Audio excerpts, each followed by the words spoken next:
La pâtisserie, c'est avant tout une histoire de goût, de saveur et d'émotion. Je suis Léa Reverdy, amatrice et passionnée de pâtisserie.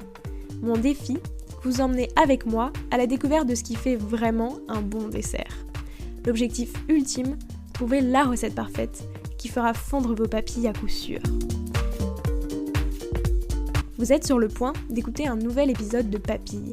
C'est le podcast qui part à la rencontre des meilleurs chefs pâtissiers pour comprendre l'émotion et les saveurs qui les animent au quotidien lorsqu'ils créent leur dessert d'exception. Après cet épisode, à vous de laisser libre cours à votre imagination et de créer les desserts aux saveurs qui vous ressemblent, tout en vous inspirant des meilleurs. Bonne écoute! Bonjour à tous et à toutes, j'espère que vous allez bien. Au commencement de cette passion, un défi, faire le meilleur cookie possible. Et puis Aurélien Cohen s'est vite pris au jeu de la pâtisserie. Alors il a continué à faire plein de desserts. Et puis il a ouvert un blog. Et puis il a fait des masterclass. Et puis il a ouvert une boutique. Aujourd'hui installé 60 rue de la Sablière à Asnières, il voit la pâtisserie comme une chance, celle qui a changé sa vie. Alors dans ce nouvel épisode de Papilles, il nous raconte toute cette jolie histoire. Au menu de cet épisode, pourquoi a-t-il fait le choix d'ouvrir sa boutique, son plus grand apprentissage de toute cette expérience, l'origine de son amour et de sa passion pour la pâtisserie, et enfin ce qui lui inspire ses nouvelles créations. Bonne écoute! Bonjour Aurélien. Bonjour Léa. Comment vas-tu? Très bien, et toi? Ça va très bien, merci beaucoup. Pour commencer, je te propose de revenir un petit peu sur ton parcours, mais vraiment au prisme des saveurs. Donc déjà, la première question que je pose à tous mes invités, toi c'était quoi ton dessert préféré quand t'étais petit? C'est une bonne question, c'est marrant, mais j'ai des souvenirs de gâteaux, de desserts étant enfant, mais j'ai pas souvenir d'un dessert préféré. Okay. Je sais pas si ça doit me chagriner ou pas, mais au moins ça change peut-être des réponses habituelles où les gens savent directement quoi dire. Mais j'ai deux choses qui me viennent en tête. Ça va être très très simple, hein. Le gâteau au yaourt, que ma mère me faisait et que je faisais aussi avec ma mère, sans doute à partir d'un certain âge, et la mousse au chocolat de ma maman aussi. Voilà, la recette de la mousse au chocolat la plus simple possible, c'est-à-dire la recette qui est au dos du paquet des chocolats qu'on trouve en supermarché. Voilà. Mais qui est bonne. Mais qui est très bonne aussi, sans doute meilleure que parfois des recettes un petit peu trop compliquées. Et voilà. Et c'est quoi selon toi le dessert parfait pour finir un repas le dimanche midi? Et ben déjà ça dépendrait des saisons et ça dépendrait du repas, mais si c'est comme dans beaucoup de familles, en tous les cas dans la mienne, le dimanche midi ça va souvent être une volaille ou une viande ou éventuellement un poisson, mais ce serait quelque chose d'assez léger, d'assez fruité. Je dirais que ce serait à base de fruits si on est au printemps, que c'est la belle saison des fraises. Je vais dire un fraisier, mais sans crème mousseline. J'aime pas la crème mousseline, petit spoiler. Donc plutôt crème diplomate et sinon, je sais pas, une tarte au citron meringuée. Je pense que s'il y a pas trop de meringue et qu'elle est bien équilibrée, c'est parfait. C'est vrai que t'aimes pas trop les crèmes classiques basiques, non? Parce que je crois que le Paris-Brest, tu le fais pas non plus avec une crème. Exactement. C'est pas forcément que j'aime pas, c'est juste que... En fait, c'est marrant, c'est comme si c'était très très difficile de réussir à les faire de manière très juste et pas trop riche. Donc j'aime bien revisiter les classiques sans forcément que ça se voit. Okay. Et parfois j'aime bien que ça se voit aussi. Mais c'est vrai que le Paris-Brest que je fais, qu'on fait en boutique, si on le voit comme ça, on croit qu'il est normal, et en fait, il n'est pas si normal que ça. Mais c'est vrai que, en plus, finalement, toutes ces crèmes, elles ont quand même été inventées il y a très longtemps. Enfin, en tout cas, elles appartiennent à une pâtisserie qui est quand même aussi assez datée. Ouais. Et donc, c'est vrai que souvent, ça va moins avec la pâtisserie actuelle, qui est plus légère, moins sucrée. Donc finalement autant... Oui, mais après il faut savoir s'approprier les choses. quitte parfois un petit peu à dérouter. Maintenant, il faut faire attention. Si c'est juste soit dans sa cuisine ou pour un cours, c'est une chose. Quand on vend ses gâteaux, il faut faire attention quand même à ce que les clients viennent et reviennent. Mais oui, il faut savoir désucrer, dégraisser un petit peu. C'est pas un très joli mot, mais ça veut dire tout simplement mettre un peu moins de gras quand c'est possible.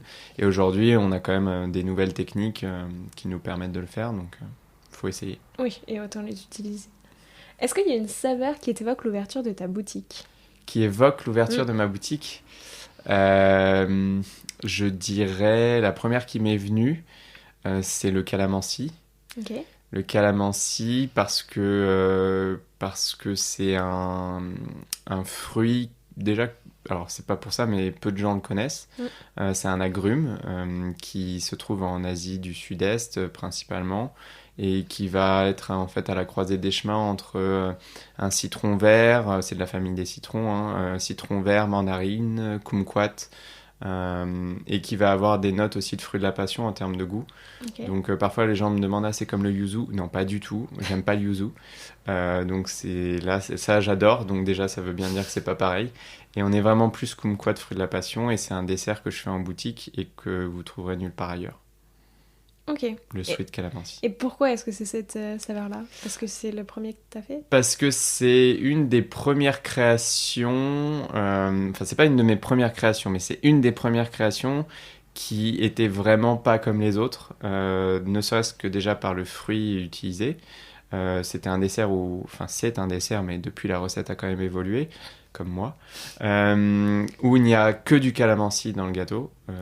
Il n'y a pas d'autres fruits, il n'y a pas d'autres saveurs. C'est vraiment le calamansi du début jusqu'à la fin. Et donc ça me définit plutôt pas mal. Essayer de faire des choses qui ne sont pas forcément nouvelles avec un grand N, mais qui me sont propres. Alors ça peut soit passer par un fruit, un parfum, une association de parfums, ou par des formats. J'aime bien travailler des formats qui me sont propres et qui font que quand on voit le gâteau, on se dit que c'est un des miens. Ok. Et comment toi tu l'avais découvert, le calamansi ? Le calamansi, je l'ai découvert pour la toute première fois dans un macaron qu'on m'a fait goûter dans un salon de thé où je travaillais à Puteaux il y a quelques années. Mais ça m'avait pas plus marqué que ça, hein. J'avais juste trouvé ça bon, mais j'avais même pas retenu le nom. Et en fait, je l'ai redécouvert lors d'un voyage aux Philippines. Le jour de mon anniversaire, sur une plage, ils en servaient sur la plage en fait, comme on servirait une limonade, et c'était du jus de calamansi frais, et là-bas c'est comme des citrons chez nous, et ça a été vraiment un deuxième coup de foudre, on va dire, mais un vrai coup de foudre cette fois-ci. Ou là, t'as retenu le nom. Et là, j'ai retenu le nom, le parfum, le saveur, et j'ai décidé ensuite, un petit peu plus tard, un petit peu en panne d'inspiration, je me suis dit, mais qu'est-ce qui définit ma pâtisserie, qu'est-ce qui est un dessert signature, quand je cherchais à créer une identité visuelle, en fait, pour ma boutique, pour ma marque, et puisque j'en ai même fait mon logo. Ouais, j'allais te demander pourquoi c'était ce logo-là. Ce logo-là, en fait, c'était... au début, je savais pas trop. J'ai été accompagné par une agence dans tout ça. Et je pense que comme beaucoup de clients, je savais pas ce que je voulais. Donc, c'était difficile pour eux de me proposer des choses. Mais je me rendais compte au fur et à mesure de ce que je ne voulais pas. Mais c'est souvent comme ça, on m'a dit. Hein. C'est pas juste moi qui ai un problème. Et finalement, à un moment donné, je me suis dit, le calamansi, c'est cool. Et on l'a juste travaillé, enfin, ils l'ont travaillé dans une forme qui n'est pas, qui représente un peu tous les agrumes d'une manière générale. Puis j'ai une petite histoire de famille, une petite boutade autour des agrumes, des oranges. Donc voilà, c'est, on va dire, un beau clin d'œil à tout ça. Oui, mais tu vois, moi, c'est vrai que je trouve que c'était... Enfin, en tout cas, ça change des logos que tu as l'habitude de voir dans les boutiques de pâtisserie, où généralement, soit c'est tes initiales un peu travaillées, ou alors un dessert, ou quoi que ce soit. Et là, du coup, je trouve le fait d'avoir un fruit, enfin un agrume, je m'étais dit, tiens, pourquoi qu'est-ce qui se passe avec ce fruit, quoi. Oui, après, il faut l'inspiration, il faut l'idée, et puis en fait, à un moment donné, il faut se rendre compte aussi qu'il n'y a pas de logo parfait, il n'y a pas de nom de marque parfaite. Il y a ce qu'on en fait, il y a l'histoire qu'on raconte avec, plus ou moins vraie, plus ou moins fausse, plus ou moins racontée, on va dire. Moi, l'histoire est vraie. Après, je peux la magnifier pour des besoins, on va dire, de communication. Mais là, telle que je la raconte, elle est toute simple. Et puis, les gens, en fait, ne savent pas toute la réflexion qu'il y a eu avant. Donc, ils prennent ce qu'on leur donne. Et en général, ils aiment. Voilà, tout simplement. Tu as parlé du nom, et c'est vrai que je trouve ça assez intéressant. Pourquoi est-ce que toi, tu as choisi de l'appeler tout simplement Aurélien Cohen, enfin tout simplement, de pas lui donner un nom spécifique, mais vraiment de l'appeler par ton nom à toi? Ça a été une vraie question que je me suis posée longtemps, et même longtemps avant que le projet d'ouverture soit aussi concret qu'il est devenu quand j'ai trouvé un local et ainsi de suite.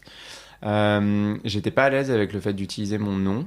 Okay. Le problème ne venant pas d'Aurélien, mais plutôt de mon nom de famille, j'avais un petit peu peur qu'avec un nom de famille, alors peut-être que parmi ceux qui nous écoutent, ils ne savent pas du tout, mais Cohen, c'est un nom qui est assez marqué dans la judaïcité, donc on va dire entre guillemets très juif. Et qui dit juif, dit pâtisserie juive, dit du coup pâtisserie cachère, dit même pâtisserie sans lactose, etc. Et j'avais peur que, entre guillemets, on me confonde avec ça. Peur pas parce que ça me dérange, mais parce que c'est pas le cas en fait. Et une fois que j'ai passé outre cette barrière et que en fait on m'a conseillé en me disant mais tu t'es fait connaître sur ton nom Aurélien Cohen sur les réseaux sociaux, ce serait une erreur de pas l'utiliser en fait, et d'aller créer une marque qui s'appellerait Calamansi par exemple. Donc je l'ai accepté et après j'étais même content de l'utiliser et je pense que c'était le bon choix. Et aujourd'hui des gens me demandent si mes gâteaux sont cachers ou s'ils sont parfaits, etc. Je leur réponds très gentiment avec le sourire que ce n'est pas le cas, et que finalement il n'y a pas de souci quoi. Ah, effectivement. Mais c'est vrai que je pense que c'est une grosse réflexion. Ouais. C'est une réflexion et après, soit on est connu avec son nom et du coup c'est en fait finalement assez logique de l'utiliser, soit on l'est pas et on a quand même envie d'utiliser son nom et de le faire connaître, ou alors l'option aussi que font beaucoup de gens aujourd'hui, beaucoup de pâtissiers ou pâtissières qui s'installent, c'est de donner un nom de marque et de mettre en sous-titre leur nom à eux. C'est une option. D'ailleurs, cette boutique, tu l'as ouverte il n'y a pas si longtemps, puisque ça fait un an, enfin un peu plus d'un an. Je l'ai ouvert le 22 octobre 2021. C'est ça. Qu'est-ce qui t'a fait sauter le pas? À quel moment? Pourquoi t'as choisi finalement d'ouvrir une boutique? Ça aussi, ça a été une grosse réflexion parce que si on parle à suffisamment de personnes dans le métier, on nous dira très souvent qu'il ne faut pas ouvrir une boutique, qu'on ne gagne pas d'argent avec une boutique, que c'est pas rentable, que c'est beaucoup de travail. Et il y a énormément de vrai là-dedans. Hein. Mais en fait, j'avais du mal à ne pas le faire parce que j'adore... ce que je préfère dans mon métier, c'est créer, transmettre et surtout...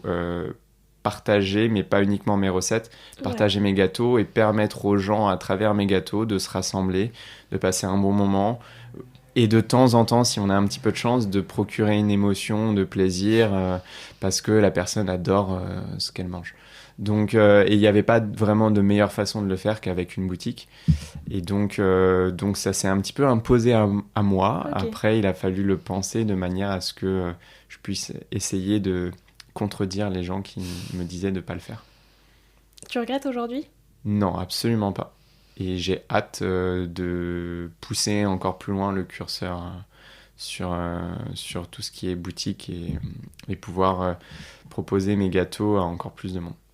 Oui, quand tu dis ça s'est imposé à toi, c'est après des années à faire des blogs, des masterclass et tout. Finalement, tu avais envie de passer aussi de l'autre côté où les gens peuvent vraiment déguster en live, enfin en vrai. En vrai, alors pas en live parce qu'on n'a pas la place de faire un petit salon de thé, mais ça viendra peut-être dans le futur.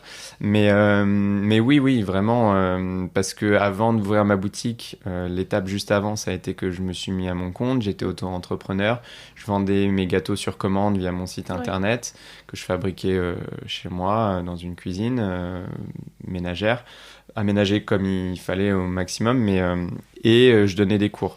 Et c'était très frustrant de ne pas toucher autant de personnes que je voulais, quoi. Et Agnières, ça s'est imposé à toi? Agnières, ça s'est imposé à moi aussi, puisque je suis agniérois. En tout cas, j'ai vécu à Agnières pendant très longtemps. Maintenant, j'habite dans une ville voisine, mais finalement dans le même quartier. C'est juste que le quartier où je me suis installé à Bécon-les-Bruyères, ça touche 3 villes, Agnières, Courbevoie, Bois-Colombes. On est vraiment au bout. Oui. Et Bécon-les-Bruyères, oui, c'est mon quartier. Là où on enregistre, on est à 2 pas de la boutique. C'est là où j'ai vécu toute mon enfance. Donc tu la voyais pas ailleurs, quoi. Bah, pas la première. Après, en dehors de cette histoire qui est tout à fait vraie et plutôt jolie, faut dire aussi que c'est là où j'habitais, c'est là où j'habite au moment où je veux m'installer, ouvrir ma boutique. C'est là où j'ai commencé à me faire une clientèle avec les gens qui me passent des commandes. Okay. Donc, j'ai déjà des gens qui me connaissent un petit peu. J'ai analysé aussi qu'il n'y a pas de pâtisserie sur mon créneau, on va dire haut de gamme sans être luxe, et que donc il y a une carte à jouer. Voilà. Et après, il fallait trouver le local. Est-ce que ça a été compliqué justement de t'implanter, entre guillemets, pas de convaincre les gens, tu vois, mais en tout cas de te faire connaître par le bouche à oreille à Agnières directement, ou ça s'est fait assez naturellement? Je sais pas si ça a été compliqué. Si c'est le cas, je m'en suis pas trop rendu compte. Mais non, ça n'a pas été compliqué. J'ai la chance que le jour de l'ouverture, déjà les travaux ont duré un petit peu plus longtemps que ce que je souhaitais. Donc beaucoup de gens passaient devant et savaient que ça allait ouvrir à un moment donné. Donc ça m'a aidé. Les gens étaient très contents de voir un commerce qui sentait de qualité s'installer. La mairie m'a aidé à communiquer un petit peu sur mon ouverture. Et puis, le jour de l'ouverture, les réseaux sociaux ont fait qu'en 2h30, on n'avait plus de gâteaux. Alors, on ne savait pas combien en faire, mais on en avait quand même fait beaucoup. Pareil le lendemain, le week-end de l'ouverture. Donc ça, c'était super chouette. Ouais. Après, on est dans un petit quartier. Donc, le bouche à oreille, ça fonctionne assez vite. Et les gens sont plutôt contents quand même parce qu'ils continuent de venir et de plus en plus nombreux. Ouais. Donc, je vais dire que ça n'a pas été trop compliqué. Et j'ai eu de la chance. Ça reste une banlieue qui est très très proche de Paris et quand même accessible très facilement. Oui. Donc en soi, les gens peuvent venir depuis Paris en se disant voilà, je veux goûter. J'ai des gens qui viennent de Paris et même de plus loin. Après, c'est pas mes clients du quotidien. Oui, c'est pas eux qui font que la boutique fonctionne, mais c'est en plus. Et par contre, ça peut être eux qui font parler de moi aussi eux-mêmes au travers des réseaux sociaux, parce que si eux m'ont connu sur les réseaux sociaux, il y a des chances qu'ils partagent leurs avis. Et j'ai de la chance, en général, ils sont plutôt positifs, jusqu'à aujourd'hui. Pour l'instant, c'est quoi ton plus grand apprentissage avec cette boutique ? Tu vois, ou tes plus grands apprentissages, je sais pas, mais quelque chose que tu retiens. Il y en a sans doute pas qu'un seul. Oui, j'imagine. Je vais dire... il n'est pas forcément sur la pâtisserie en elle-même, mais il est plus... c'est la première fois que je suis chef d'entreprise. Aujourd'hui, on est 9 salariés. Ouais. Donc, c'est presque le management. Alors, c'est peut-être pas la réponse la plus sexy, mais c'est tellement important quand on a une entreprise, quand on a des salariés. J'en ai un certain nombre qui sont un peu plus jeunes que moi, d'autres qui ont le même âge, quelques-uns qui sont plus âgés.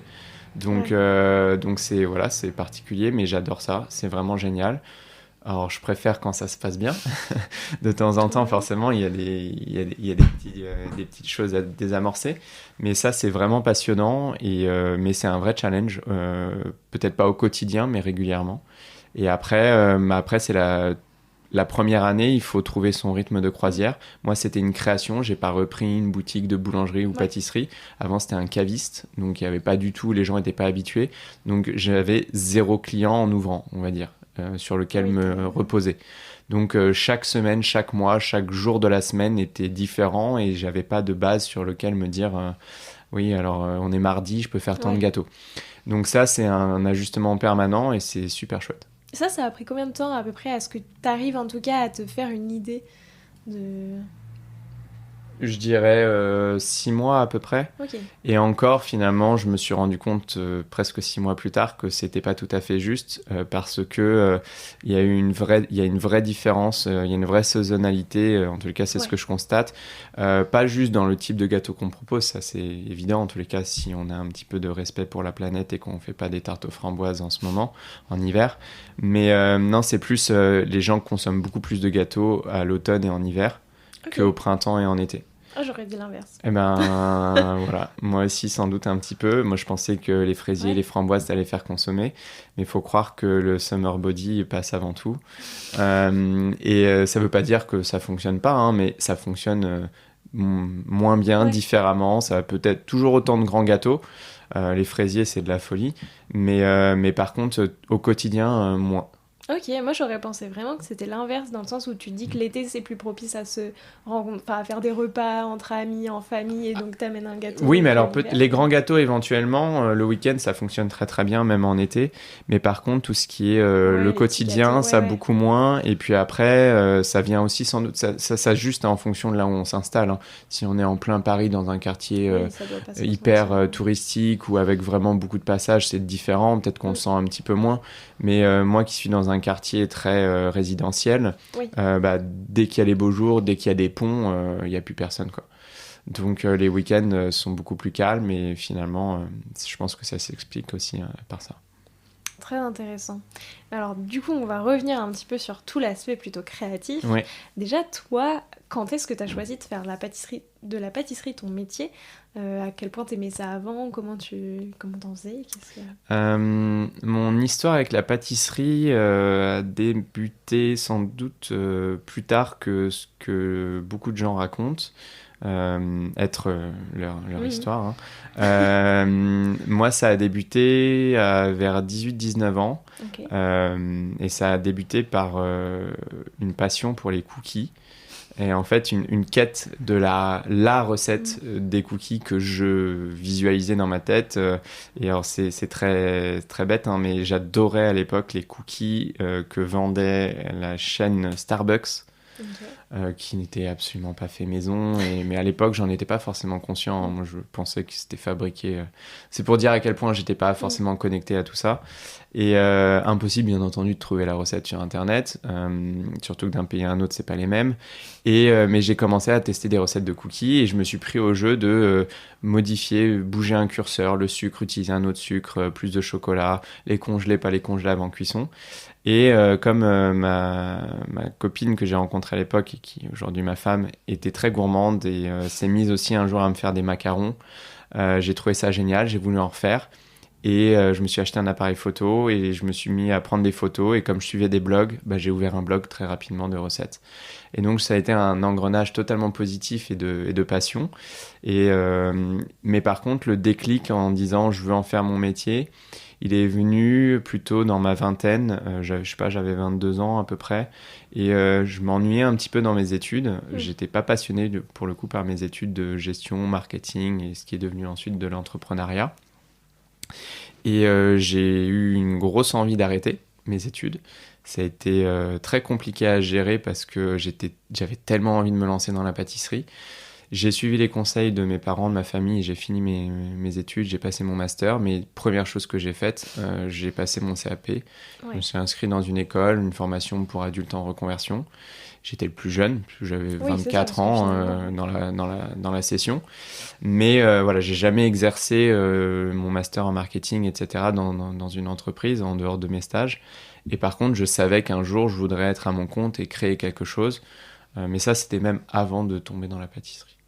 Donc finalement, c'était une bonne excuse, la pâtisserie, pour... Exactement. En fait, la pâtisserie, ça a été une chance incroyable que ça me tombe dessus et que je m'y accroche, on va dire, parce que ça m'a donné... en fait, ça m'a permis de faire d'une passion un métier. Mm. Et alors, j'aurais jamais cru que je pourrais l'exercer de la manière dont je l'exerce aujourd'hui, que j'aurais des gens qui me suivent comme ça sur les réseaux sociaux au quotidien.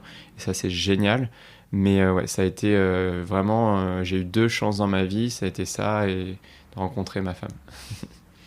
Et finalement, ça s'est enchaîné. Enfin, En tout cas, c'est allé assez vite dans le sens où si tu commences vers 18-19 ans et qu'en fait à 22 ans, tu sais que ça y est, tu veux tout quitter pour faire la pâtisserie, c'est quand même... Bah, j'en faisais en permanence. À fond, quoi, ouais. J'étais à fond, mais en fait, avec le recul, et je m'en suis vite rendu compte, donc mon CAP, je sais pas, je l'ai eu il y a 6 ans, donc à 25 ans, et je suis rentré dans la formation, j'en avais 24, et en fait, je me suis rendu compte en entrant dans cette formation que je n'avais jamais fait un entremets. Tu faisais que des cookies. Non, heureusement, je faisais d'autres choses, je faisais beaucoup de macarons, tartes, j'adorais les tartes, je faisais un peu de macarons, je faisais des choux, et j'avais jamais monté un entremets. J'avais jamais glacé un entremets, j'avais jamais fait un fraisier, j'avais jamais fait un biscuit cuillère, enfin voilà, plein de choses. Donc j'avais l'impression que je savais faire plein de choses et en fait c'était pas du tout le cas. Et les tartes, je les faisais pas du tout comme je les fais aujourd'hui. Donc en fait ça a été un petit choc. Et au final j'ai eu mon CAP, appris à faire tout ça et ça m'a débloqué un milliard de techniques que j'ai pu ensuite peaufiner par la suite. Mais ouais, ça a été. J'ai hésité longtemps quand même à en faire mon métier et à prendre mon premier poste de commis. Et la seule chose, c'est que, étant donné que j'ai fait ça un petit peu plus tard, bah, j'avais pas la patience et j'estimais que j'avais pas le temps de suivre un cursus, faire une mention complémentaire, un BTM, faire mes classes dans des grandes maisons et d'être patient pendant 2, 3, 4 ans à essuyer un peu les plâtres. Moi, j'avais trop envie de me lancer. Oui, puis si t'avais toujours eu l'envie d'être à ton compte, finalement tout coïncidait un petit peu. Oui, tout coïncidait. Après, il fallait quand même que je me fasse mon expérience. Donc, j'ai travaillé pendant 2-3 ans pour d'autres personnes et j'ai eu la chance qu'on me fasse confiance et que je puisse gravir les échelons assez rapidement. Mais c'était des petites entreprises. Hein. Et quand tu découvres le monde de l'entremet, parce que je trouve qu'en vrai, quand tu découvres ça, c'est genre un nouveau univers en pâtisserie. Qu'est-ce que tu te dis ? Est-ce que tu te dis ouais, en fait c'est pas ce que j'imaginais, ou est-ce que là c'est un nouveau champ de possibles qui s'ouvre en mode c'est incroyable ? Non, c'était un nouveau champ de possibles et c'était incroyable. Non, c'était une vraie richesse de découvrir tout ce qui était possible de faire, les montages, les mousses, les biscuits, le croquant, le croustillant, le coulant, les visuels. Et puis après, au fur et à mesure que j'ai réussi à mieux comprendre quelle était ma pâtisserie, ma vision de la pâtisserie, et avec plus de techniques, on arrive à créer ses propres visuels. Par exemple, moi, dans mes pâtisseries, aujourd'hui, il n'y a pas de colorant. Et c'est vrai que parfois, c'est frustrant. On pourrait se dire, mais c'est si simple d'utiliser un colorant et de faire un glaçage jaune ou rouge. Mais moi, c'est le goût avant tout. Et donc, je préfère me rajouter des contraintes. Et finalement, en général, le gâteau n'en est que meilleur après. Toutes ces convictions et tes valeurs autour de la pâtisserie, donc sans colorant, le fait maison, le respect des saisons, etc., c'est venu à quel moment ? C'est comme tu disais tout à l'heure que les cookies Starbucks, à l'époque, ça te paraissait pas... Oui, ça me paraissait normal. C'est une bonne question. Je pense que ça m'est venu au fur et à mesure. Ça m'est venu aussi parce que j'étais beaucoup sur les réseaux sociaux à la fois pour mettre en avant ce que je faisais, même avant d'être professionnel, hein, et aussi parce que je m'en servais énormément comme inspiration en voyant le travail des autres. Je me souviens de l'émergence, de la fulgurance de Cédric Grolet sur Instagram il y a encore quelques années. C'était incroyable. Et de découvrir son travail, en fait, c'était vraiment fantastique. Et puis, en voyant le travail des autres, en voyant que certains faisaient des glaçages à base de purée de fruits péctinés et que c'était quand même coloré. Et je me suis dit, mais en fait, ça doit être meilleur.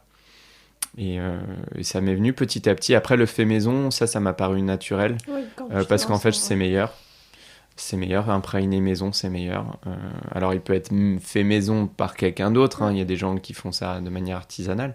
Mais c'est meilleur. On contrôle, on source son produit, on le mixe plus ou moins, on le sale plus ou moins, on met plus ou moins de sucre. Alors, par rapport à toute cette expérience un petit peu, déjà, c'était quoi les saveurs de ta toute première création ? Est-ce que tu t'en souviens ?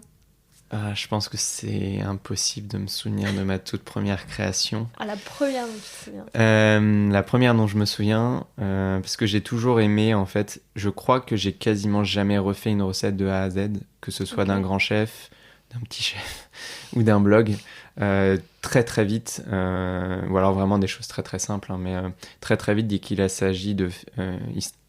très très vite, dès qu'il s'agissait de faire une tarte, un entremets, en fait, j'avais envie de faire quelque chose et j'allais chercher la ganache ici, la pâte à tarte là et la crème montée ailleurs. Donc ma première création, elle remonte sans doute à très loin, mais la première dont j'ai souvenir, ce serait sans doute une tarte dulce, pécan et café, qui remonte à loin sur mon blog et qui était sans doute la précurseur de mon best-seller aujourd'hui en boutique, qui est la dulce pécan vanille. Malheureusement, le café se vend beaucoup moins bien. Les gens ont un gros a priori sur le café. Pourtant, c'est tellement bon. Oui, mais souvent, t'as peur de quand t'aimes pas forcément le café, tu dis ça se trouve ça va être trop fort, pas bon. Oui, et puis quand on achète, c'est une chose. Si à la limite on fait déguster, c'en est une autre. Et, donc, mais ceci dit, la dulce pécan vanille est très très bonne et je sais pas si je préfère celle au café, mais... Et ta toute dernière création, du coup? Ma toute dernière création... Eh bien, je pense que c'est la recette que j'ai créée, les recettes que j'ai créées pour le cours de pâtisserie en ligne que j'ai fait avec mon ami Mehdi de The French Pâtissier, qui était autour du marron, du cassis et de la vanille, et c'était des tartelettes, un peu comme un Mont Blanc, mais pas vraiment un Mont Blanc. Mais voilà, avec les éléments meringue, marron, cassis, vanille. Et c'était un peu une création 3 en 1. Donc, et moi qui ne suis pas fan de marron, en fait, j'aime le marron quand il est associé notamment avec le cassis ou la myrtille, pour vraiment désucrer et retirer le côté un petit peu pâteux du marron. Et le cassis qui est très acidulé, très parfumé, je trouve fonctionne très bien. Après, la poire, ça marche très bien aussi avec. Ça, t'aimes pas le marron, mais c'est toi qui as choisi les saveurs de ces gâteaux? Oui. Et alors, en fait, mais j'aime pas le marron. En soi, maintenant, j'aime ça, mais de base, le marron, la châtaigne, c'était pas du tout des choses qu'on mangeait chez moi, que ce soit en sucré ou en salé.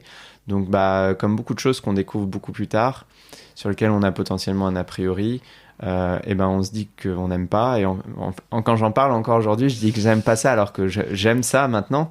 Mais c'est pas mon plaisir premier. Et par contre, je l'aime pas forcément tout seul, parce que je trouve que le marron, si c'est pas sucré, c'est un peu bizarre. Du coup, c'est un peu salé. Et si c'est sucré, bien souvent, ça l'est un petit peu trop, à mon goût. Donc, ouais. Je suis 100% d'accord avec toi, parce que c'est quelque chose que j'aime pas spécialement non plus. Et c'est vrai que je trouve que les seuls moments où ça passe bien, c'est avec soit un agrume, soit du cassis, ou quoi. Ça marche bien avec les agrumes aussi. Des desserts qui m'ont un peu réconcilié avec la crème de marron, mais c'est vrai que... Mais après, mais j'aime le travailler. Je sais que les gens aiment ça, et encore plus pendant les fêtes. C'est pour ça que l'année dernière et encore cette année, j'aurai une bûche avec du marron dedans. Mais c'est de nouveau vanille, marron, cassis. Le cassis est très présent. Le marron l'est quand même. La vanille beaucoup aussi. Et ça permet vraiment de faire un gâteau que moi j'aime, que je peux manger avec grand plaisir et que j'espère les gens aiment aussi. Alors tu m'as fait une transition toute tracée pour les masterclass, parce que c'était un sujet que je voulais aborder avec toi. Parce que donc non seulement tu fais tes masterclass, mais tu en as fait aussi avec beaucoup d'autres créateurs. Donc tu l'as dit, il y avait Mehdi de The French Pâtissier, mais il y avait aussi Charles et Ava. Qu'est-ce qui te plaît dans ce format ? Alors déjà, ça dépend si c'est moi qui l'ai fait, si c'est avec Charles et Ava ou maintenant même avec Mehdi. On a chacun notre format. Moi, mon format, on va dire que c'est du présentiel. Donc c'est dans ma boutique désormais. Avant, je louais un lieu pour ça, mais c'est dans ma boutique. Donc les gens sont là en live, en vrai, en chair et en os. Et on est tous autour du plan de travail et on travaille ensemble. Ils me regardent travailler, ils me posent des questions. Ils touchent, ils font. Je les vois faire des erreurs, je les corrige. Et on passe une après-midi ensemble. Et ça, c'est génial. Mais c'est limité et limitant dans le sens où je peux pas toucher autant de personnes que via Internet, que ça coûte plus cher pour les gens qu'un cours en ligne, ou en tous les cas en termes de ratio par rapport au nombre de recettes, ça coûte plus cher. Et donc ce qui est chouette, c'est que je peux toucher et je peux transmettre ma passion, mes connaissances, et je reste très humble sur ce que je sais de la pâtisserie et sur ce que je ne sais pas, mais au moins ce que je sais, je peux le transmettre. Et ma vision de la pâtisserie, mes recettes, j'adore partager mes recettes, donner mes recettes, parfois gratuitement sur mon blog et parfois je les fais payer aussi avec des cours. Et moi, j'ai démarré comme eux, en fait, comme je te disais. Moi, je suivais des recettes, j'achetais des livres. Alors, il n'y avait pas les formations en ligne il y a 12 ans ou il y a 10 ans, ou en tous les cas, je ne les connaissais pas. Mais donc, je connais les problèmes qu'ils rencontrent ou qu'ils vont rencontrer en cuisine chez eux. Et donc, je peux les aider. Et aujourd'hui, j'aimerais tellement pouvoir être à leur place et aller à une masterclass, débuter la pâtisserie et qu'en 4 heures, on me montre, même en moins que ça, mais en 4 heures, on me montre comment foncer une tartelette, entre guillemets, parfaitement. Comme nous, on le fait en boutique. Alors que moi, il m'a fallu des années et des années parce que sur un blog, il n'y avait pas comment faire aussi bien, quoi. Donc je les envie beaucoup, mais je sais que j'ai beaucoup de chance de pouvoir être celui qui leur apprend. Pardon. Je sais que j'ai beaucoup de chance d'être celui qui leur apprend, même si je suis loin d'être le seul. Et par rapport à l'aspect, tu vois, t'associer en fait avec d'autres gens, pourquoi est-ce que tu choisis un peu ce format-là, dans le sens où, certes, du coup, c'est des formats de masterclass en ligne, mais donc pourquoi pas toi, tu pourrais proposer tes masterclass en ligne, enfin, tu vois, qu'est-ce qui... Parce que je suis conscient aussi de mes forces, mes faiblesses et surtout du nombre d'heures qu'il y a dans une journée. Quand on a une boutique. Exactement. Alors au début, quand j'ai commencé les ateliers virtuels avec Charles et Ava, donc les formations en ligne, j'avais pas encore la boutique, mais c'était en train de naître. Eux avaient déjà leur outil, les ateliers virtuels. Ils avaient des gens qui achetaient leurs ateliers virtuels, qui étaient différents de ceux qu'on a fait nous ensemble, où moi c'est vraiment des recettes. Et donc ils m'ont proposé de le faire. On s'est rencontrés, on s'est tout de suite appréciés. On a la même passion qui est la pâtisserie et transmettre. Et donc en fait c'était plus simple. Mais ceci dit, c'était surtout aussi que je savais que en m'associant à eux, ils avaient des gens qui les suivaient, ils avaient des clients, hein, on peut aussi les appeler comme ça, et c'est pas honteux, qui étaient déjà habitués à payer un certain prix pour ce genre de formation. Et puis ils avaient un site internet pour héberger les vidéos et ainsi de suite. Donc aujourd'hui, je suis très content de collaborer avec eux parce que c'est devenu des très bons copains. Et puis en plus d'un point de vue entrepreneurial, ils sont très inspirants. Donc, et puis Mehdi, ça s'est fait, lui il a un autre produit actuellement qui évoluera sans doute peut-être un jour, c'est le cours en live et qui est vraiment à mi-chemin entre les deux. Il en parle mieux que moi, mais ça permet de vendre ça pour moins cher, finalement presque le prix d'un livre. Ça dure 3-4 heures à peu près, il y a une recette mais en fait il y en a plusieurs, les gens peuvent poser des questions. Et finalement, ça coûte moins cher qu'une masterclass. C'est pas exactement pareil, mais ça coûte moins cher qu'une formation avec 12 recettes. Mais c'est pas exactement pareil. Enfin, voilà. Oui, puis en fait, finalement, Enfin, tu vois, justement, comme chaque format est différent de ce que tu dis, ça te permet aussi de découvrir en fait plein de choses, de voir aussi différentes façons de faire. Exactement, que ce soit Mehdi, Charles et Ava, moi et même d'autres, on n'a pas la même vision, on n'a pas la même approche, on n'a pas les mêmes gens qui nous suivent ou alors pas pour les mêmes raisons. Et parce qu'on n'a pas démarré de la même façon, parce que moi j'ai démarré d'une façon, mais aujourd'hui j'ai une boutique, j'ai une marque. Donc oui, je vends des choses et je vends des gâteaux, je vends des cours, je vends maintenant un livre. Mais je reste quand même dans la dimension du partage et même du partage gratuit puisque je continue un petit peu à alimenter mon blog où il y a, je sais pas, 70-80 recettes gratuites qui sont dignes d'être dans mon livre ou en boutique. Donc j'adore partager et si on me propose plus de façons de le faire, eh ben j'adore. D'ailleurs, sur l'aspect créatif des desserts, est-ce que les desserts que tu imagines pour les masterclass, c'est les mêmes que ceux qu'on peut retrouver en boutique? Ou est-ce que tu te dis, puisque c'est une masterclass et donc c'est pas le... il n'y a pas la contrainte de les produire et de les vendre. Il y a les deux parce que aujourd'hui, pas mal de gens suivent ce que je fais. Et ce que je fais maintenant est beaucoup lié quand même à ma boutique et aux gâteaux que j'y vends. Donc beaucoup de gens ont envie de refaire ces recettes, de les comprendre, de les découvrir. Donc il y en a un certain nombre dans mon livre, mais j'en fais aussi en boutique, en masterclass. Mais j'ai aussi d'autres créations, soit que je crée pour les masterclass, soit que j'ai déjà créé par le passé mais que je vends pas parce que je sais pas, je sais qu'elles vont pas bien se vendre parce que c'est des parfums un peu bizarres, ou parce qu'elles coûtent cher à produire, ou parce qu'elles sont trop compliquées à produire et que donc elles coûtent cher à produire, parce qu'il n'y a pas que les produits, la matière première dans le coût d'un gâteau, il y a aussi le temps passé par les pâtissiers. Donc oui, il y a de tout, on peut vraiment trouver de tout. Et puis après, je fais aussi en fonction des demandes. Parfois, j'ai des gens qui me disent ah, j'ai pas pu m'inscrire à la masterclass où il y avait la Miss Pistache, ou de la pistache, ou du chocolat, ou de la vanille. Quand est-ce que vous en faites une? Donc je remets un petit peu les cours best-sellers régulièrement au programme. Ok, très clair. Et alors ce livre, j'avais aussi envie d'en parler. Déjà, il s'appelle Architecture de la pâtisserie. Architecture. Architecture de la pâtisserie, pardon. Tu t'es fait piéger. Je me suis fait piéger. Pourquoi ce titre? Il y a plusieurs raisons. Il y a le jeu de mots, tout simplement, texture, donc beaucoup de texture dans la pâtisserie, dans mes gâteaux, ce qui est le cas. Et ce qui est le cas a priori dans les bons gâteaux, dans les bonnes pâtisseries. Quand il n'y a qu'une texture, bien souvent on s'ennuie, ou alors c'est un gâteau tout simple. C'est moins bon, quoi. Voilà, et c'est très bien aussi parfois des gâteaux tout simples, mais il y a aussi le jeu de mots avec l'architecture, là où tu t'es fait piéger. Et pour ça, il y a deux raisons. La première, ça a été que, en fait, mon ami Camille de Chronique de Bouche, qui a réalisé les illustrations du livre, donc oui, si vous pensiez que c'était moi et que j'étais doué aussi pour dessiner, eh bien non, ce n'est pas moi.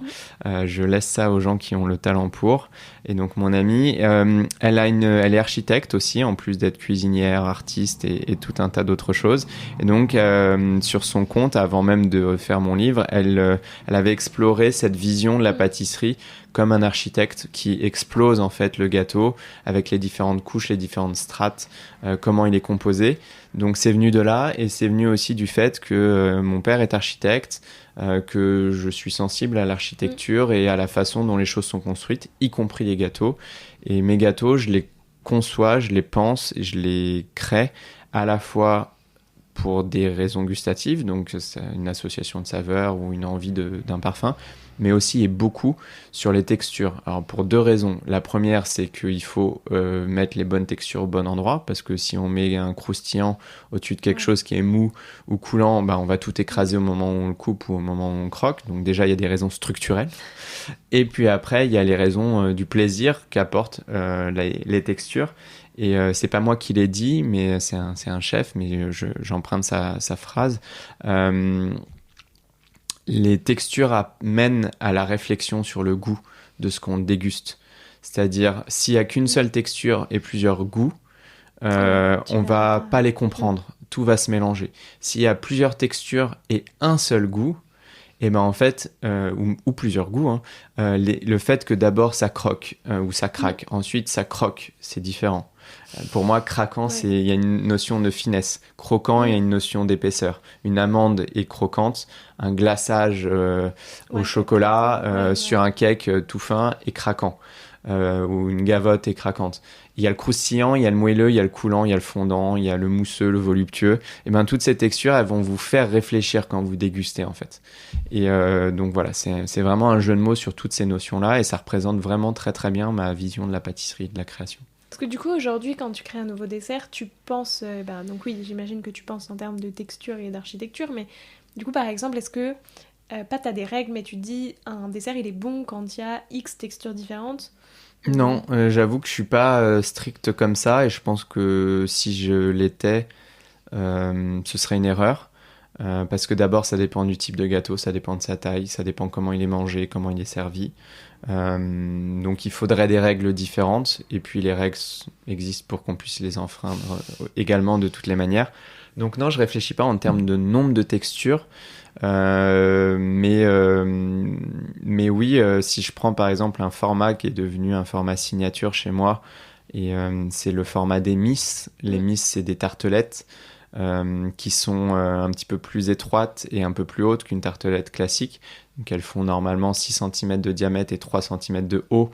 Ça, c'est la base. Et puis après, on vient pocher quelque chose par-dessus, ce qui fait qu'en fait, elle fait 6 cm de haut presque. Elle est coiffée comme une jolie demoiselle. La pâte, déjà, elle doit être croquante. Elle doit être très bien cuite. Elle doit être bien croquante et le rester. Donc dorure et tutti quanti. Il faut du moelleux. Donc ça peut être un biscuit au fond ou une crème d'amande, une crème de noisette. Il va falloir du crémeux ou de l'onctueux, donc ça va être une ganache au chocolat, ça va être une namelaka ou ça va être, je sais pas moi, une crème pâtissière, quelque chose comme ça. Il faut du coulant, donc il faut un cœur coulant. Souvent c'est un praliné chez les Miss, praliné pistache, praliné vanille, mais ça peut être aussi un confit de cassis. Et après il faut du voluptueux. Moi j'appelle ça du voluptueux. Alors je me suis renseigné en fait sur la définition pour mon livre. Le voluptueux ne s'emploie absolument pas normalement pour définir une texture d'un gâteau, mais pour moi le voluptueux c'est typiquement la texture d'une ganache montée. C'est à mi-chemin entre le mousseux, le crémeux, ni l'un ni l'autre. C'est rond en fait en bouche. Et c'est sensuel à la fois, sans doute. C'est pour ça que voluptueux me vient en tête. Et donc bien souvent, et quasiment tout le temps en fait, sur une miss, il y a une ganache montée, pochée, par-dessus un cœur de quelque chose. Parce qu'on ne peut pas mettre un moule par-dessus, ça n'existe pas. Et comme il faut quelque chose qui tienne bien, qu'on peut parfumer également, et il faut une ganache montée. Ok, alors je te l'ai dit avant qu'on fasse cet enregistrement, mais je le redis pour les auditeurs et auditrices, je trouve que ce livre est superbe et c'est vrai que les dessins apportent vraiment quelque chose, enfin en tout cas le différencie vraiment de plein d'autres livres qu'on peut voir, et c'est vrai que du coup je trouve que cet esprit architectural se retransmet quand même vraiment bien, parce que t'as les découpes de dessins, enfin... Du coup en fait presque, je trouve qu'on a l'impression d'être dans ta tête, alors que c'est même pas toi qui les as fait. Non, mais alors, du coup, comme je te disais, Camille est une amie, donc c'était très facile d'échanger avec elle. C'était pas une illustratrice, entre guillemets, lambda pour moi, donc j'ai pu l'embêter aussi un petit peu. Elle savait déjà ce qu'elle faisait, parce qu'elle a pas créé ce style de dessin pour moi. On va dire qu'elle a peut-être été chercher encore plus, elle s'est creusé encore plus la tête à cause de moi ou pour moi, mais donc c'était très très chouette. Et oui, non seulement ils sont magnifiques à mon sens, c'est pas tous les jours qu'on voit des pâtisseries illustrées avec de l'aquarelle. Et ils apportent une réelle notion de didactique et de compréhension du gâteau. Alors, chaque gâteau n'est pas illustré avec le même format de dessin, mais la plupart sont illustrés où on voit 3 vues différentes du gâteau, notamment une découpe. Chaque texture et chaque élément est indiqué. Il y a une petite légende et ça vous permet en fait de ne pas vous poser de questions, mais où est-ce que je dois mettre le confit de calamansi dans le sweet calamansi. Vous le savez, c'est illustré. Je vous rassure, j'ai vérifié que c'était au bon endroit dans les dessins. Quand il y a eu des erreurs, on les a corrigées. Et donc, vous comprenez. Mes recettes, j'essaye d'être le plus clair possible et le plus complet possible dans les descriptions, comme je le fais dans mon blog et même encore plus. C'est pour ça qu'il pèse très lourd, plus d'1 kilo, 1,20 kg sur la balance. Et voilà, et comme ça normalement, si vous êtes en mesure de vous attaquer à mes recettes, et je dis bien si vous êtes en mesure, parce qu'il y a quand même beaucoup de recettes qui sont assez compliquées. Il y en a quelques-unes qui sont simples, mais souvent assez compliquées. Normalement, vous êtes guidé du début jusqu'à la fin. C'est vrai que tu vois, enfin finalement j'y avais pas pensé entre guillemets, mais c'est vrai que des fois tu sais pas vraiment où tu dois mettre le confit, dans quel ordre, etc. Oui, Et il y a jamais de photo de la découpe de non, l'intérieur. Tu te dis, c'est ça, non, pas souvent. Ou alors, si on a de la chance, la photo elle illustre à la fois le gâteau croqué ou coupé, et le gâteau entier. Et quand bien même, parfois c'est pas bien clair parce que on voit pas forcément bien les différentes couches de ceci et de cela. Et c'est super frustrant en fait. Aujourd'hui, je pense quand même que la plupart des chefs qui font des livres de recettes partagent les vraies recettes. En tous les cas, j'ose pas imaginer le contraire. Après que de temps en temps, on arrondisse la recette parce que sinon ça fait peur aux gens de voir des virgule 7. Ça, voilà, ça, c'est pas le problème. Les erreurs, ça existe aussi, les coquilles, et on les corrige quand elles sont détectées.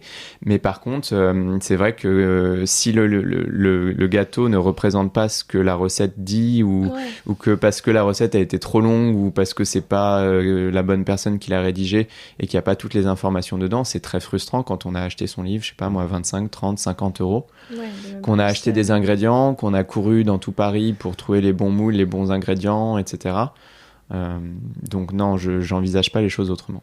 Non, mais c'est très chouette. Mais c'est vrai qu'en plus, moi je trouve que, tu vois, en tout cas dans l'esprit que j'ai, t'as un peu l'impression que les pâtissiers, et aussi parce qu'il y en a plein qui m'ont dit que c'était la technique qu'ils utilisaient, mais tu vois, tu te poses un petit peu devant ta feuille et tu fais ton petit croquis quand même si c'est moche parce que tu sais pas dessiner, tu veux dire il y a le petit croquis qui te dit bon bah là je vais mettre tel truc, etc.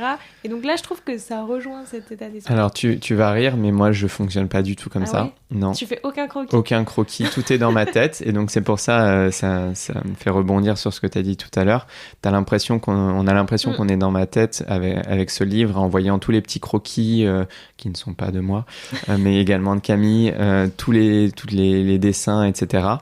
Parce que ce qui est génial, c'est que ça illustre vraiment les choses telles qu'elles sont dans ma tête, telles que moi je les visualise. Quand j'imagine un gâteau, je me dis je veux créer un nouveau gâteau, je sais pas moi, parce que j'ai découvert une association, ou parce que j'ai envie d'en créer un nouveau juste pour le plaisir de créer. Et en fait, c'est dans ma tête que j'ai les éléments, je les assemble, moi je les visualise. Et ce qui est pas facile pour mon équipe, et pour sans doute Julien, mon sous-chef, qui gère aujourd'hui la production de la boutique, c'est que je lui dis, et après il doit faire des tests où on fait les tests ensemble, mais comme il travaille un petit peu comme moi, ça passe. Et si vraiment il faut, je fais un croquis, mais c'est vrai que je fais jamais de croquis de mes gâteaux. Jamais, tout est dans ma tête. J'écris rien du tout et j'y vais comme ça. Et d'ailleurs, bien souvent, je fais pas beaucoup d'essais. J'ajuste de temps en temps quand même. Et aujourd'hui, maintenant que j'ai une équipe, je fais goûter quand il y a des nouvelles choses, et on ajuste ensemble. Mais je fais pas 50 essais pour y arriver. Je sais pas, je dois avoir un petit peu de chance. En général, j'arrive à faire les choses comme je veux. Je dis pas qu'elles sont bonnes. Ça, après, je laisse les autres juger. Mais j'arrive à viser juste comme moi je l'ai en tête. Et qu'est-ce qui t'inspire tes nouvelles créations? Tout. Tout peut m'inspirer. Ça peut être les saisons. C'est souvent les saisons. En tous les cas, elles m'orientent vers une typologie d'ingrédients, on va dire. Plutôt caramel, praliné et chocolat l'hiver, et agrumes. Plutôt fruits rouges au printemps et fruits jaunes en été. Mais ça peut être beaucoup aussi ce que je vois sur les réseaux sociaux, du travail de collègues, de confrères, ou même d'amateurs d'ailleurs. Une association de saveurs, un design, un nouveau pochage, une nouvelle forme. Déguster aussi. De temps en temps, quand même, je vais goûter ce que font d'autres pâtissiers pour découvrir, ou même dans un restaurant. J'aime bien, dans un restaurant, prendre plutôt pas les choses que je sais que je vais aimer, mais les choses un petit peu différentes. Sauf si vraiment j'ai envie de me faire plaisir, ou alors j'en prends deux. Mais donc tout peut m'inspirer, et aussi les rencontres. Par exemple, Mehdi m'a fait découvrir, du French pâtissier m'a fait découvrir l'association Framboise Verveine. Je connaissais pas, je connaissais la verveine avec la pêche, mais pas du tout avec la framboise. Et pour moi, ça a été un gros coup de foudre. Et quand il m'a fait goûter son gâteau qu'il faisait en cours à la boutique, parce qu'il tournait ça à la boutique, je lui ai dit, en fait, ça te dit qu'on le mette en vente, parce que je voulais absolument que mes clients en découvrent, quoi. Et ça a été un gros succès. Donc, Mais est-ce que quand tu crées un nouveau dessert, c'est parce que, entre guillemets, tu dois créer en te disant, il faut mettre un nouveau dessert, ou tiens, il y a telle masterclass et j'ai envie de proposer un dessert, etc. Ou en fait, ça devient comme ça? Ça peut être les deux. Bien souvent, c'est pour le plaisir de créer. Parce que je te disais, moi, les choses que j'aime le plus dans mon métier, dans ma passion, et ce qui me passionne, donc, c'est créer des gâteaux, imaginer des gâteaux, transmettre, et donc ça peut être les deux. Ça peut être effectivement, là je réfléchis au programme des masterclass pour janvier-février, et je me suis dit j'aimerais bien proposer des nouvelles choses, donc j'ai imaginé une recette, Mais bien souvent, ça vient aussi parce que en boutique, j'ai envie d'un nouveau gâteau. Comme on est une boutique de quartier, on a besoin pour que nos clients reviennent et aient envie de revenir, qu'il y ait de la nouveauté régulièrement. Ouais. Donc, il n'y a pas un calendrier fixe. Ok. C'est pas toutes les semaines, c'est pas toutes les 2 semaines. Parfois, il y en a 2 d'un coup, parfois, il n'y en a pas pendant 2 semaines. Mais donc, ça peut être motivé par un besoin Ouais. ou surtout par une envie. Oui, c'est ça, parce que malgré tout, t'as pas de deadline de te dire, bon, en fait, dans tous les cas, il faut que je propose un nouveau dessert, donc vite, il faut en créer un. Non, j'ai pas de deadline. Non, j'ai pas de deadline de ce point de vue-là, si ce n'est éventuellement quand il y a la fête des mères, Oui, c'est ça. la Saint-Valentin, Noël. Mais en soi, pour ça, j'ai pas forcément besoin de créer des nouvelles choses. C'est juste que j'aime pas refaire les mêmes choses. Ça me dérange pas qu'en boutique, et ça me fait plaisir, la Miss Pistache, on l'a depuis l'ouverture, on l'aura toujours. Sauf si un jour il n'y a plus de pistaches sur la planète, ce qui serait très très triste. Mais tant qu'il y aura des pistaches, il y aura de la Miss Pistache. Et j'adore qu'elle puisse y être tout le temps. Par contre, la recette a évolué depuis sa création il y a quelques années et même depuis l'ouverture de la boutique. Parce que j'évolue en tant que pâtissier et que je me rends compte que ça peut être meilleur, en tout cas à mon sens, si je modifie ci ou ça. Très très clair. Ça représente quoi pour toi la pâtisserie ? Une chance, beaucoup beaucoup de chance d'avoir découvert cette passion parce que ça a changé ma vie. Et j'ai énormément de chance d'être dans la situation dans laquelle je suis. Je dis pas qu'il n'y a pas eu du travail, forcément, mais beaucoup de chance que, je sais pas moi, j'ai percé sur Instagram avec mes photos, mes vidéos, que j'ai pu en faire mon métier, que ce soit toujours une passion, que je pense que ça le restera toujours. Et donc c'est une vraie chance d'avoir découvert la pâtisserie, que ça me soit tombé dessus comme ça. Donc j'adore ça et j'ai envie de faire plein de choses avec ça et de découvrir plein d'autres choses aussi parce que j'adore la pâtisserie et j'ai envie de découvrir aussi tout ce qui tourne autour. Et ça peut être par exemple la chocolaterie. Ouais. Ça fait partie. On se sert du chocolat pour faire de la pâtisserie, mais c'est quand même un métier différent et donc j'ai encore beaucoup, beaucoup de choses à apprendre. Et je pense que je m'ennuierai jamais tant que je ferai de la pâtisserie. C'est ça tes prochains objectifs ? Quoi donc, la chocolaterie ? Ouais, par exemple. Peut-être, peut-être. En tous les cas, c'est passionnant. Les gens adorent ça. J'adore le chocolat, le bon chocolat. Et donc, oui, c'est quelque chose auquel je réfléchis. Merci beaucoup. Je te propose de te prêter au jeu du questionnaire de Proust des saveurs maintenant. Déjà, si toi, t'étais un de tes desserts, tu serais lequel ? Ah, c'est une bonne question. De tous les temps, hein, t'es pas obligé de te Ouais. restreindre au dessert. Je vais partir sur une saveur, qui est représentée dans un de mes desserts, qui est la tartelette latte macchiato. C'est un de mes desserts, je pense, les plus accomplis en termes de création de saveurs, de mariage de saveurs, de texture, et qui malheureusement est l'un des plus incompris. Alors en soi, il est très bien compris par les gens qui le dégustent, mais le problème c'est qu'il est au café et que les gens n'ont pas envie d'acheter les gâteaux au café. Donc on l'avait à l'ouverture, il est dans ma formation sur les ateliers virtuels des tartes, et c'est un dessert, quand les gens le refont, ils adorent, même les gens qui n'aiment pas le café. 90% des gens qui n'aiment pas le café adorent la latte macchiato, mais les gens n'ont pas envie de l'acheter si on leur donne pas à goûter, quoi.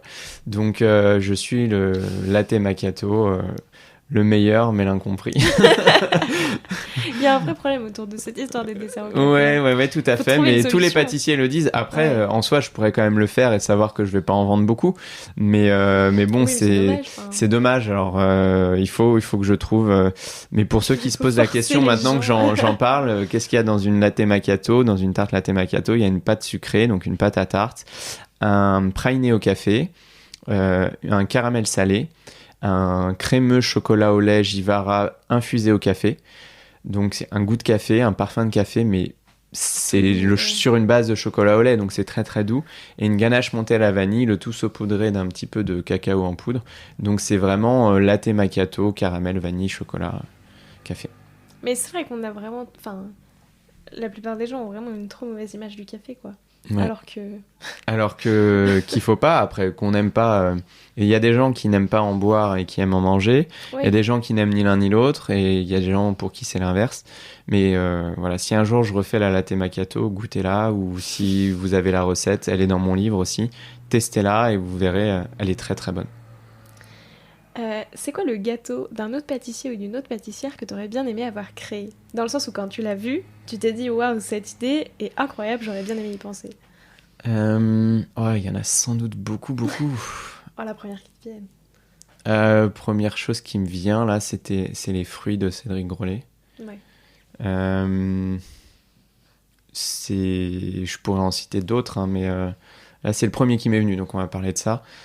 Pour moi, c'est littéralement génial, c'est vraiment digne du génie, que ce soit d'un point de vue technique, visuel, et du coup les deux sont liés, et gustatif bien souvent. Après c'est comme tout, tous ces fruits, d'abord je les ai pas tous goûtés malheureusement, ou heureusement, je sais pas, pour ma santé, mais non, tous ne me plaisent pas autant les uns que les autres, et il y en a que j'adore et d'autres moins, et si un jour il goûte mes gâteaux, sans doute qu'il pensera la même chose. En tout cas, j'espère qu'il y en aura quelques-uns qu'il aimera.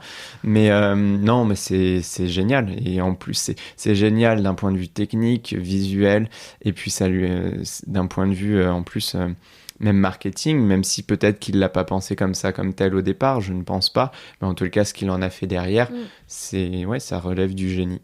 Ça a marqué un tournant quand même. Ça a marqué un tournant dans sa carrière, ça c'est évident. Mais surtout dans la pâtisserie, parce qu'en plus c'est arrivé à un moment donné où les réseaux sociaux et surtout Instagram, qui était dédié à la photo, explosaient, et il a explosé avec, et c'est génial. Mais je pourrais en citer d'autres, hein. J'aimerais tellement être celui qui a inventé, je sais pas moi, le millefeuille. Je sais pas qui l'a inventé, je sais pas si on sait, mais le millefeuille, ou même l'éclair, et pour le coup là c'est des choses beaucoup plus simples. Mais c'est génialissime aussi, puisqu'on en mange encore aujourd'hui. Oui, et on continue de les réinventer. C'est clair, c'était des bonnes idées, parce que tout le monde... tout le monde les a continuées. Donc, oui, t'imagines pas genre une pâtisserie-boulangerie classique sans éclair, quoi. Mais la noisette de Cédric Grolet, la première, qui pour moi reste la meilleure, parmi les deux, je crois que j'ai goûté. Ça, si je l'avais créé... Moi aussi, je me serais fait tatouer une petite noisette sur le poignet, je pense. C'est quoi, toi, ton péché mignon? En pâtisserie, parce que je suis très salé aussi, mais je pense que j'ai plus souvent envie de salé que de sucré. Est-ce que c'est pas parce que tu fais que du sucré toute la journée? Non, je pense pas. Je pense que peut-être que les deux sont liés, mais non, en pâtisserie, ça va être le praliné. Et la fleur de sel dans le praliné, ou en tous les cas le praliné avec de la fleur de sel. Les manières, il n'y a qu'à voir la composition de mes gâteaux. C'est pas juste parce que là on rentre dans l'hiver. Il y a beaucoup de pralinés. Il n'y en a pas forcément beaucoup dans le gâteau, il y en a ce qu'il faut.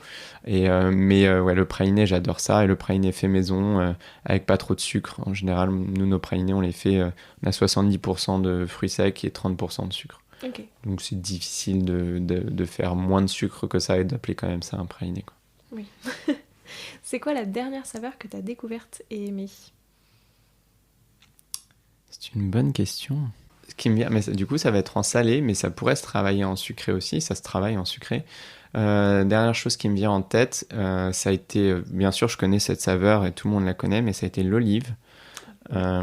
Travaillée dans un plat, donc en salé, par le chef de Lousteau de Beaumanière, Glenviel, merci. Je sais pas pourquoi j'avais un gros trou. Voilà. Et c'est pour ça que j'ai commencé par dire le nom du restaurant avant le nom du chef, en espérant que ça me revienne, que j'ai eu la chance de rencontrer. Il avait un dessert avec une olive en trompe-l'œil qui était à mourir. J'aurais pu en manger 10 d'affilée. Je pourrais le manger, je pense, toutes les semaines jusqu'à la fin de mes jours. J'adore l'olive, mais là, ça avait un parfum et une texture en plus génialissime. Et d'ailleurs, ça me donne envie de réfléchir à un dessert autour de l'olive. Ouais. Mais alors là, En pour le boutique, coup, en plus. en boutique en plus, ou peut-être pour un cours, ou Oui. on verra, mais peut-être en boutique, ça peut être en éphémère en soi. Oui. Et voir si ça marche ou pas. Mais alors là, je pense que contrairement à d'habitude, j'aurais pas qu'un essai quoi, pour y arriver. Bah, c'est vrai que. Parce Puis, que c'est ça, en j'ai pas de plus, repère, faut en fait. plaire aux gens après derrière. tu Faut vois. plaire En aux gens boutique, c'est derrière, ça qui est mais compliqué. ne serait-ce que même pour moi que ça me plaise. Ouais. En fait, c'est facile, entre guillemets, de réussir du premier coup ou presque quand on travaille avec des choses qu'on connaît, donc quand on a des repères. Mm. Quand Ouais, on quand on travaille a pas, un nouveau ouais. produit qu'on n'a pas de repère, et alors en plus l'olive, c'est particulier Oui. comme produit à travailler aussi, hein, ça dépend ce qu'on prend. Ouais. Là, ça demandera du travail sans doute. Mais c'est vrai que Brandon Dean est pas mal pour l'inspiration des desserts avec des ingrédients improbables Ouais. que t'imagines pas dans un dessert, quoi. Ouais, mais ça c'est une richesse que nous apporte la cuisine. Ouais. Et bien souvent, les pâtissiers qui ont travaillé Ouais, dans des restaurants, des grands restaurants ou dans des grands hôtels, des palaces, et qui travaillent en fait avec le chef cuisinier, puisque bien souvent c'est quand même le chef cuisinier qui est aussi à la baguette, en tous les cas avant que le chef pâtissier puisse vraiment s'imposer parce que il est reconnu ou connu. En fait, on travaille la carte à deux. Ouais. Et donc, et on s'inspire beaucoup de la façon de travailler les ingrédients, les herbes en cuisine. Effectivement. Alors maintenant, Non, alors déjà, est-ce qu'il y a un pâtissier ou une pâtissière avec qui t'aimerais bien faire une création à quatre mains qui aurait des saveurs assez inattendues? Oui. Pour le coup, je m'attendais à ta question parce que Je la pose à chaque fois. j'ai déjà entendu, déjà écouté quelques-uns de tes podcasts et j'ai 3 réponses. Ok. 2 pâtissiers dont j'admire le travail et que j'aime beaucoup, qui sont des très belles personnes. Le premier pâtissier, ce serait François Daubinet.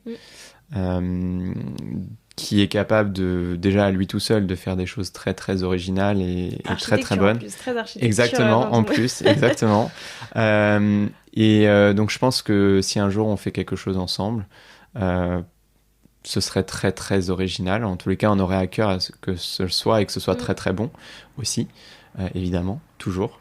Et un autre chef qui est peut-être moins connu en France, qui s'appelle Karim Bourgi, qui est libanais et qui a été formé en France et qui maintenant travaille à sa boutique à Dubaï et qui est une inspiration pour moi, un modèle qui m'a beaucoup soutenu et encouragé quand je me suis lancé.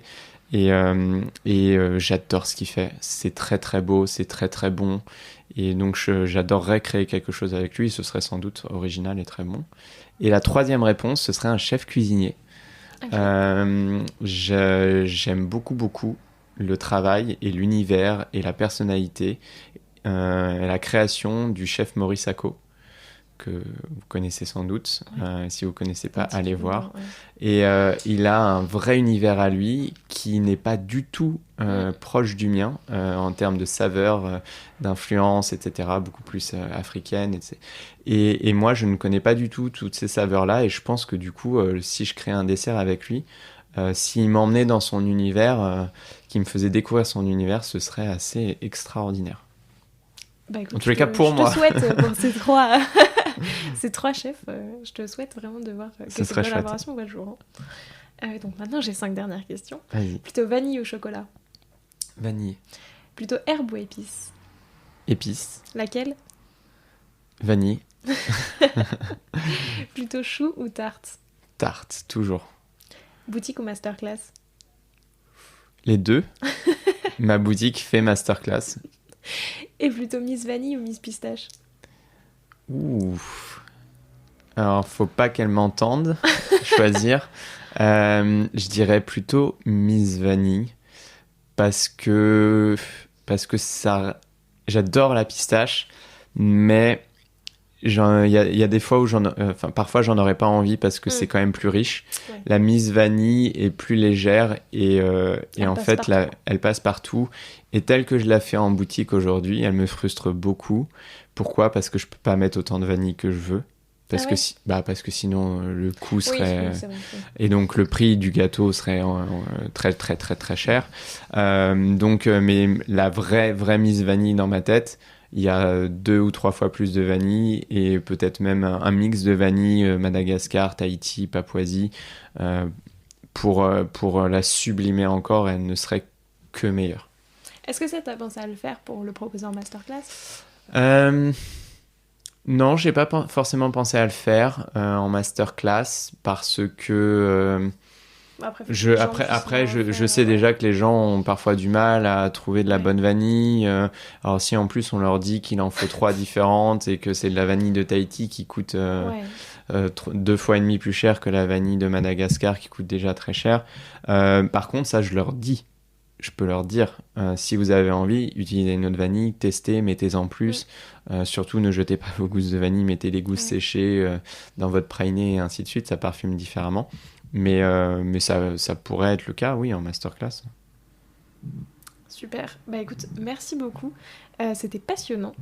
J'ai une dernière question que je demande à tout le monde. Est-ce que tu aurais un défi pâtissier à lancer à tous les auditeurs et auditrices qui voudraient le refaire? Oui, j'aurais un défi qui serait de dire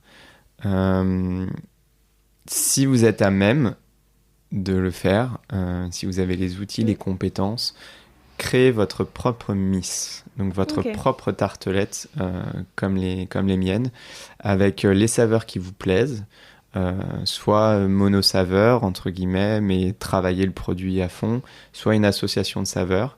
Créer une miss, recherchez un petit peu ce qu'est une miss chez moi, vous comprendrez le format, le cœur coulant et ainsi de suite, vous trouverez même des recettes sur mon site. Et si vous n'êtes pas à même de la créer, parce que vous avez encore peur, vous vous sentez pas à l'aise avec la création vraiment, reproduisez-en une, entraînez-vous au fonçage, au pochage, comprenez le jeu des textures, pourquoi je pense un gâteau comme celui-ci plus haut, pour pouvoir mettre plus de choses et ensuite créez la vôtre. Créez votre miss. Merci beaucoup pour ce défi. Et puis merci beaucoup pour ton temps, c'était passionnant. Avec plaisir. Je te laisse le mot de la fin. Est-ce qu'il y a quelque chose que tu voudrais ajouter pour clore cet épisode? Si vous écoutez ce podcast, c'est que probablement vous êtes un petit peu passionné de pâtisserie. Voilà, déjà, alors non, je pensais pas à moi, je pensais vraiment à la pâtisserie en général. Vous êtes fan de pâtisserie, continuez, passionnez-vous, découvrez, allez goûter le travail de gens que vous ne connaissez pas, refaites des recettes et continuez cet engouement pour la pâtisserie générale. On ne fera que accueillir davantage de gourmands et de passionnés et on s'amuse bien tous ensemble. Et n'hésitez pas à passer par Bécon-les-Bruyères quand même pour aller découvrir. ou sur mon site et voilà. Merci beaucoup. Avec plaisir, à bientôt. J'espère que cet épisode vous a plu et nous on se retrouve la semaine prochaine en compagnie de Benoît Charvet. Prenez soin de vous.